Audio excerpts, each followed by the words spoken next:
Kalian pernah kepikiran nggak sih, apa iya sebuah aroma itu bisa ditagih pakai uang?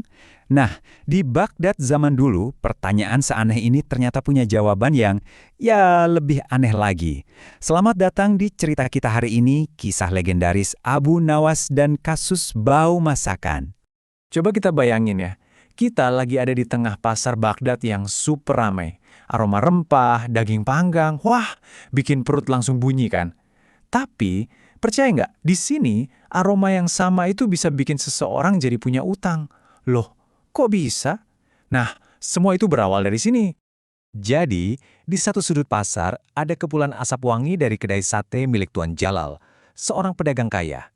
Nah, persis di seberangnya ada seorang pekerja miskin bernama Fulan.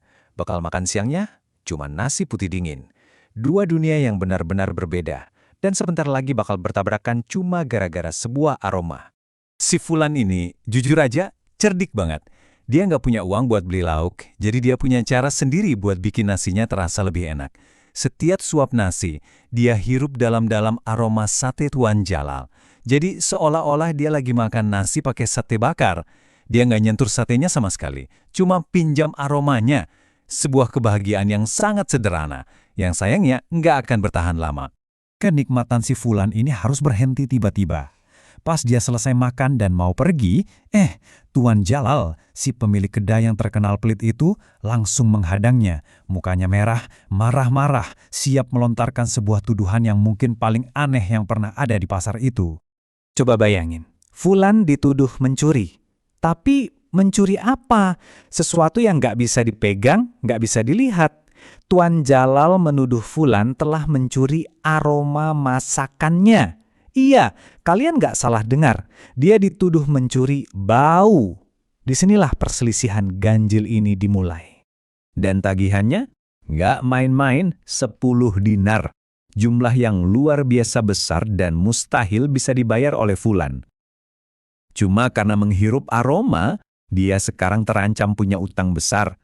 Ya jelas, pasar jadi heboh. Di tengah-tengah keributan itu, muncullah sosok yang ditunggu-tunggu. Sang pemecah masalah, Abu Nawas. Dia ini dikenal karena akalnya yang luar biasa cerdik. Dengan tenang, dia datang mendekat, siap jadi penengah di kasus paling aneh yang pernah dia tangani. Abu Nawas nggak langsung marah atau berdebat. Dia cuma nanya dengan tenang, buat mastiin dia paham masalahnya. Pertanyaan sederhana ini justru langsung nunjukin betapa konyolnya tuntutan Tuan Jalal. Dan ini adalah langkah pertama menuju solusi super jeniusnya. Terus Abu Nawas minta Fulan ngeluarin semua uang yang dia punya. Ternyata cuma beberapa keping koin tembaga receh. Melihat itu Tuan Jalal langsung senyum licik. Dia pikir, wah sebentar lagi dibayar nih. Dia sama sekali nggak sadar kalau dia lagi dijebak sama logikanya Abu Nawas. Tapi Abu Nawas sama sekali nggak berniat ngasih uang itu. Sambil megang koin-koin receh itu, dia memulai sebuah pengadilan yang gak akan pernah dilupakan orang-orang. Sebuah utang bau akan dibayar dengan cara yang jauh lebih aneh. Rencananya simple, tapi brilian. Pertama, dia jalan mendekati Tuan Jalal. Lalu, dia mengangkat tangannya yang berisi koin, tapi bukan untuk diberikan ke tangan Tuan Jalal, melainkan ke dekat telinganya. Dan kemudian, kericik-kericik-kericik, tepat di kuping Tuan Jalal, Abu Nawas mengocok koin-koin itu dengan kencang. Seluruh pasar hening, cuma suara gemerincing uang itu yang kedengeran. Inilah pembayarannya. Abu Nawas pun berhenti. Gimana? Tanyanya. Sudah puas dengar suaranya? Tuan Jalal yang masih bingung tapi serakah, langsung jawab, ya jelas aku dengar, sini kasih uangnya. Dia masih belum sadar apa yang sebenarnya terjadi. Dan disinilah momen puncaknya. Setelah Tuan Jalal mengakui kalau dia sudah mendengar suara uang itu, Abu Nawas dengan santai mengembalikan koin-koin itu ke tangan Fulan.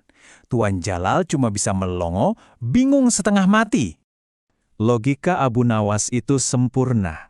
Utangnya apa? Sesuatu yang tak berwujud, yaitu bau makanan yang dinikmati lewat hidung. Kalau begitu, pembayarannya juga harus setara dong. Sesuatu yang sama-sama tak berwujud, yaitu suara uang yang dinikmati lewat telinga. Utang lunas, benar-benar keadilan yang setimpal. Dengan suara lantang, biar semua orang di pasar dengar, Abu Nawas mengumumkan keputusannya. Orang ini mengambil bau masakanmu, jadi dia sudah membayarmu dengan suara uangnya. Bau dibayar suara, lunas, adil. Logikanya nggak bisa dibantah sama sekali. Tuan Jalal cuma bisa diam, mukanya merah padam nahan malu.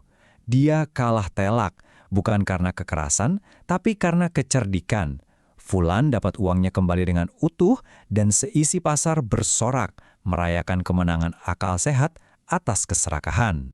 Kisah Abu Nawas ini ngajarin kita sesuatu yang penting banget. Kalau keadilan sejati itu kadang nggak ditemukan di dalam aturan yang kaku, tapi justru dalam kebijaksanaan yang bisa melihat inti dari sebuah masalah. Jadi pertanyaannya buat kita semua, mana yang lebih penting? Mengikuti aturan secara buta atau mencari kebenaran yang sesungguhnya?